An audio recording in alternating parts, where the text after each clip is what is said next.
안녕하세요. 멜스겸연구소 정우리 소장입니다. 자, 오늘은 CEO 리포트 12월 1주차 프리뷰를 좀 해드리도록 하겠습니다. 자, 일단 첫 페이지에 나와 있는 내용들은요, 부동산 취득자금 출처 조사 강화에 대한 내용입니다. 정부에서 이제 올해 7월, 8월에 서울 시내 이제 공동주택을 취득하신 분들을 대상으로 해서 정부 국토교통부, 행정안전부, 금융위원회, 서울특별시, 금융감독원이 참여를 해가지고요, 합동조사팀을 꾸렸고, 이제 지난 11월 28일 날 서울 지역 실거래 관계기관 합동조사에 대한 결과를 브리핑을 했습니다. 이 중에서 좀 약간 전체 거래가 됐던 28,140건 중에서 의심거래건 2,228건을 추출해가지고 그 중에 1,536건을 우선조사 대상으로 선정을 해가지고 이 중에 좀 문제가 됐던 532건을 이제 관련 기관에 통보를 했고요. 특히 국세청에 이를 통보해가지고 특히 편법증여라든가 이런 건들은 이제 통보가 된 사실입니다. 자, 이걸 통해서 알 수 있는 건, 부동산 지금 잘못 취득하게 되면 큰일 나는구나. 그러니까 세무조사를 완전히 맞는구나, 뭐 이런 걸 좀 아실 수가 있고요. 특히 이 조사 대상에 선정돼서 이제 좀 문제가 됐던 건들을 보게 되면 이런 건이 있습니다. 부모님이 일단 증여를 해요. 그 다음에 온 가족 친척들이 분할해서 증여를 합니다.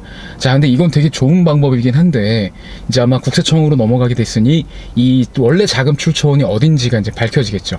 이래서 증여자를 분산을 통해서 증여세를 이제 좀 세율을 10%대로 낮춰서 하는 증여 방법을 선택을 했는데, 만약에 이게 진짜 증여가 아니고 부모에 의해서 우회 증여라고 한다면 얘는 아마 문제가 될 수 있겠죠. 그다음 또 이제 문제가 되는 사례들이 사업용 대출을 받았는데 얘를 뭐 인출을 해가지고 자녀의 그 부동산 주택 구입 자금으로 썼거나, 아니면 사업용 대출을 받았는데 얘를 일반 거주용 부동산 자금으로 유용했던 경우들이 이제 걸리게 되었습니다. 이거는 이제 세무조사보다는 금융감독원에서 실제 대출 기간에 대해서 적법하게 대출이 나갔는지 이걸 집행했는지 아마 이런 여부가 될 테니까 좀 이 점은 시사하는 바가 크죠. 그러니까 요즘에는 부동산을 구입하더라도 특히 서울 시내 같은 경우는 정당한 자금 출처가 없으면 문제가 된다.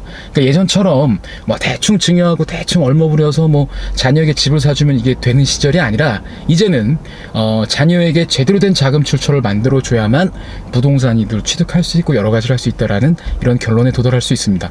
자, 그래서 뒷페이지에는 자녀에게 제대로 된 자금 출처를 만들어 줄 수 있는 방법들, 4가지 방법을 서술을 했고요. 가장 첫 번째가 어차피 증여가 가장 합리적입니다. 증여가 가장 합리적이라면 증여자산공제 5천만 원을 활용해서 좀 미리 하자는 얘기죠.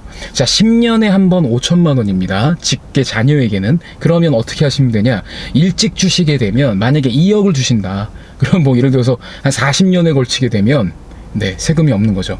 아니면 미리 주시게 되면은 그래도 증여세 없이 증여할 수 있는 금액이 커지기 때문에 가급적 서두르셔서 빨리 증여하시는 게 좀 세금적으로 낫다라는 거고요. 두 번째는, 자, 어떤 현금을 증여하시는 것보다는, 그러니까 황금을 주는 것보다는 황금알을 낳는 거의, 그러니까 계속 수익이 발생할 수 있는 것들. 뭐 예를 들면 수익성 부동산 하나 주게 되면 그 뒤로 계속 임대소득이 발생해서 자금 출처가 생기지 않겠습니까? 또 예를 들면 주식을 만약에 줬다. 주식을 주게 되면 거기서 배당이라든가 이런 게 계속 발생하기 때문에 한 번 주면 그 뒤로 계속 수익이 붙는 것들을 증여하시는 게 더 좋겠다 라고 보시면 되겠죠. 자, 그 다음에 이제 마지막 세 번째로는요, 자녀하고 돈거래를 하신 거다. 만약에 이제 많이 걸리는 사유 중에 이게 있어요. 자녀한테 차용증을 써서 돈을 빌려줬는데 그 이자를 받지 않는 거죠. 그래서 이 자녀에게 돈을 빌려주거나 돈거래를 하시게 된다면 약간 비정해 보일 수는 있지만 냉정하게 이자 정도는 깔끔하게 좀 서로 받아두시고 증빙을 챙겨두시는 게 차후에 자금 출처 증빙에 좀 도움이 될 거다라고 말씀드리고 싶고요. 자, 그 다음에 혹시 중소기업을 경영하고 계시는 오너 CEO라면 자녀를 빨리 주주로 만드시고, 그 다음에 자녀를 주주로 만든 다음에 이때 뭐 증여재산 공제 한도만 증여해 주시면 되겠죠. 그 내에서 증여해 주시고, 그리고 초과 배당을 통해서 아버지나 어머니 같은 대주주는 배당을 받지 않고 자녀만 받게 해주는 초과 배당을 통해서 자금 출처를 확보해 주신다면, 뭐 이렇게 확보된 아주 제대로 된 자금 출처는 나중에 부동산을 취득하거나 이렇게 됐을 때 전혀 문제가 되지 않는다라는 거 다시 한번 말씀드리고 싶습니다. 자, 위클리 CEO 12월 1주차 위클리 리포트, CEO 리포트 가장 그 첫 번째 오늘의 이슈는, 자, 자금 출처 이제 중요하다. 부동산을 취득하더라도 예전과 다르게 자금 출처를 세밀하게 본다. 그러니 적법한 절차로 자금 출처를 자녀에게 만들어주는 게 바로 부모가 해야 될 일이다. 이런 얘기를 정리해 주셔서 특히 연말에 주식을 증여하고 초과 배당할 수 있도록 이렇게 해주시는 게 정말 중요할 것 같습니다. 자, CEO 리포트로 좋은 성과를 내시길 바라면서 전 여기서 이만 마치겠습니다. 안녕!